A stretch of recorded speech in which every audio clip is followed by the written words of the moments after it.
स्वाती देशपांडे 35 वर्षांची एक मध्यमवर्गीय स्त्री, पुण्यात राहणारी. नवरा सॉफ्टवेअर इंजिनियर, ती स्वतः एक गृहिणी. एका छोट्याशा फ्लॅटमध्ये संसार सांभाळत होती. 2 मुलं, 7 वर्षांचा ईशान आणि 3 वर्षांची सिया. स्वातीचा दिवस मुलांच्या शाळेच्या तयारीपासून सुरू व्हायचा आणि रात्री उशिरा घराची कामं आटोपल्यावर संपायचा. तिचं स्वतःसाठी काहीच वेळ नव्हतं. मानसिक थकवा, शरीराची झीज आणि कधी नव्याने कामाच्या व्यापामुळे दुर्लक्ष केल्याने येणारी निराशा, हे सगळं सहन करत होती. तिचं एकच दुखणं होतं, ईशान अभ्यासात लक्ष द्यायचा नाही. सतत मोबाईलवर गेम खेळायचा. शाळेत तक्रारी यायच्या. त्याच्याशी बोलायला गेलं की तो चिडायचा, ऐकतच नसे. एके दिवशी स्वाती प्रचंड अस्वस्थ होती. मुलाचं वागणं, घरकामाचा ताण, नव्याची ऑफिसमधली गडबड, सगळंच डोक्यावर आलं होतं. ती संध्याकाळी स्वामी समर्थांच्या फोटोसमोर बसली. स्वामी, मी काही चुकीचं करत आहे का?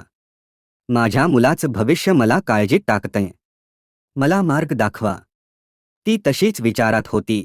तेवढ्यात दरवाजा वाजला. शेजारच्या वहिनी आल्या होत्या. त्या सहज बोलायला लागल्या. स्वाती, तू खूप त्रास घेत आहेस. पण बघ, लहान मुलांना फक्त ओरडून काही उपयोग नाही. तू त्याच्यासोबत थोडा वेळ घालवायला हवा. त्याला समजून घ्यायला हवं. त्या रात्री स्वाती विचार करत होती. खरंच, ती ईशानला समजून घेण्याऐवजी त्याला फक्त शिकवण्याच्या मागे लागली होती. दुसऱ्या दिवशीपासून तिने एक बदल केला. ती ईशानसोबत खेळायला लागली. तो कोणते गेम खेळतोय, त्याला कोणत्या गोष्टी आवडतात, हे जाणून घ्यायला लागली. त्याच्यासोबत अभ्यास खेळण्यासारखा केला. हळूहळू फरक दिसायला लागला. ईशान तिच्याशी मोकळेपणाने बोलायला लागला. त्याला अभ्यास करायला कंटाळा नसायचा, कारण त्याला वाटायचं की आई आता त्याला ओरडणार नाही, तर त्याला समजून घेणार आहे. स्वातीने मनात विचार केला, स्वामींनी माझी तक्रार ऐकलीच, पण त्याचा उपाय माझ्याच हातात होता.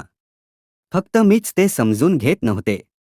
कधी कधी आपल्या समस्या सोडवण्यासाठी कुठून तरी चमत्कार घडण्याची गरज नसते. फक्त आपण दृष्टिकोन बदलला की स्वामी समर्थ आपल्याला योग्य रस्ता दाखवतात. जय जय स्वामी समर्थ.